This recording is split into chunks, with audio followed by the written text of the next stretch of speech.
La Passion selon Anne-Catherine Emmerich, 18e jour. Pilate et sa femme. Pendant que l'on conduisait Jésus chez Hérode et qu'il subissait là-bas de nouveaux outrages, Pilate se rendit chez sa femme Claudia Procla.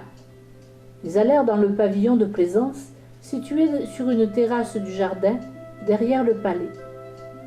Claudia était en proie à un trouble extrême. C'était une grande et très belle femme, au teint pâle, ses cheveux relevés autour de sa tête et ornés de bijoux étaient couverts d'un voile.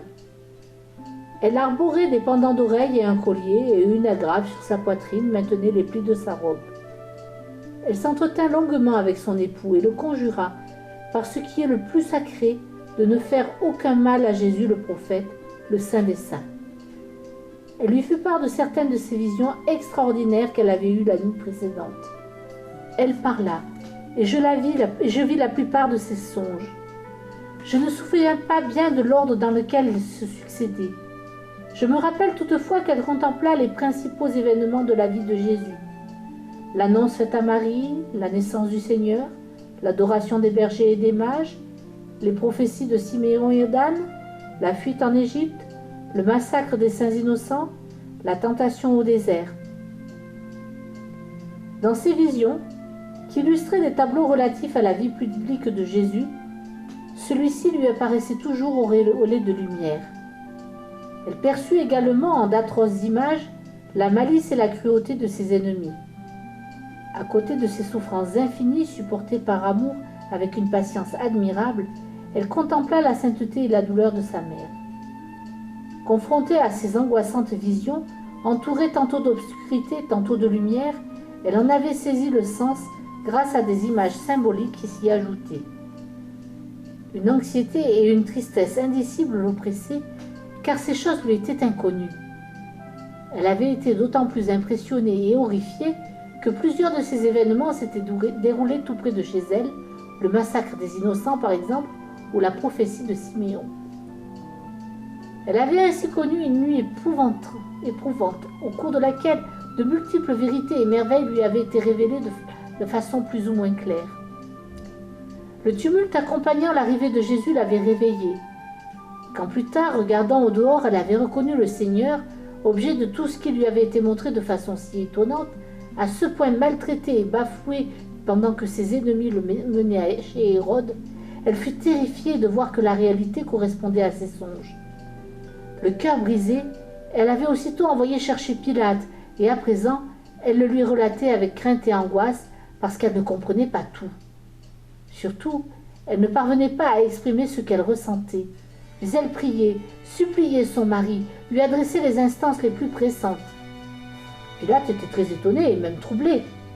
Il fit le rapprochement entre ce qu'il lui avait révélé son épouse et ce qu'il avait entendu dire de Jésus çà et là, avec la fureur des Juifs, avec le silence du Seigneur, avec les réponses étonnantes et pleines d'assurance qu'il en avait reçues quand il l'avait questionné. Il était indécis et inquiet, et cédant aux prières de sa femme, il la rassura. « Je viens de déclarer que je ne trouve en cet homme aucun crime et que je ne le jugerai pas, car j'ai bien reconnu la cruauté des Juifs. » Il lui parla aussi de ce que lui avait dit Jésus, et lui promettant de ne pas intervenir, il lui en donna un gage.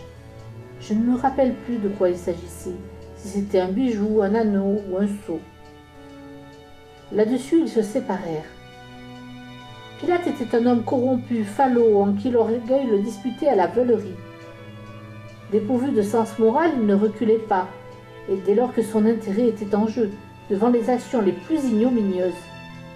En même temps, il recourait lâchement à l'idolâtrie et aux superstitions les plus ridicules dès qu'il se trouvait dans une situation délicate.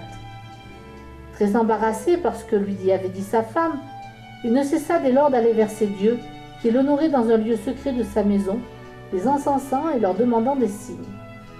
Il s'adonnait à toutes sortes de pratiques superstitieuses, l'une d'elles consistant à regarder les poulets picorés afin de lire l'avenir dans la façon dont ils le mangeaient. Tout cela me paraissait si horrible, si ténébreux, si infernal, que je m'en détournai et que je ne suis pas en mesure d'en parler davantage. Ses pensées étaient confuses, Satan lui soufflant tantôt un projet, tantôt un autre. Parfois, il pensait qu'il devait relâcher Jésus parce qu'il était innocent. Parfois, il s'imaginait que ses dieux se vengeraient sur lui, Pilate, s'il sauvait ce Jésus, en qui il n'était pas loin de voir un demi-dieu susceptible de causer du tort à ses divinités. Peut-être pensait-il, est-ce là une sorte de dieu des Juifs? Tant de prophéties circulent sur son compte. Prophéties sur un roi des Juifs qui gouvernerait le monde entier.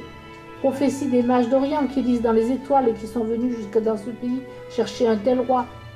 Peut-être se dressera-t-il contre mes dieux, contre l'empereur même, et alors j'aurai une grande responsabilité s'il ne mourait pas. Sa mort peut-être sera le triomphe de mes dieux. Puis les songes de sa femme lui revenaient à l'esprit, si extraordinaires. Jamais elle n'avait vu Jésus auparavant. C'était là, dans la balance de son indécision, un argument de poids en faveur de la libération de cet homme. Il finit par se ranger à cette solution. Il voulait être juste, mais comment l'eût-il pu, lui qui avait demandé « La vérité, qu'est-ce que la vérité ?» et qui n'avait pas accueilli la réponse « Jésus de Nazareth, roi des Juifs, est la vérité. » La plus grande confusion régnait dans son esprit. Je n'y comprenais rien, lui non plus sans doute, qui autrement n'aurait pas consulté ses poulets. Tandis que Jésus était conduit chez Hérode, le peuple ne cessait d'affluer, foule toujours plus dense, sur la place du marché et dans les rues voisines. Les gens n'allaient pas au hasard, ils se regroupaient dans un certain ordre, entre pèlerins originaires du même village, de la même région, montés ensemble à Jérusalem pour la célébration de la Pâque. Les pharisiens les plus acharnés contre Jésus, venus des différentes villes où il avait enseigné, allaient trouver leurs compatriotes pour dresser contre lui ceux qui hésitaient encore. Pilate fit placer des soldats romains en nombre devant le poste de garde et dans tous les endroits sensibles de la ville.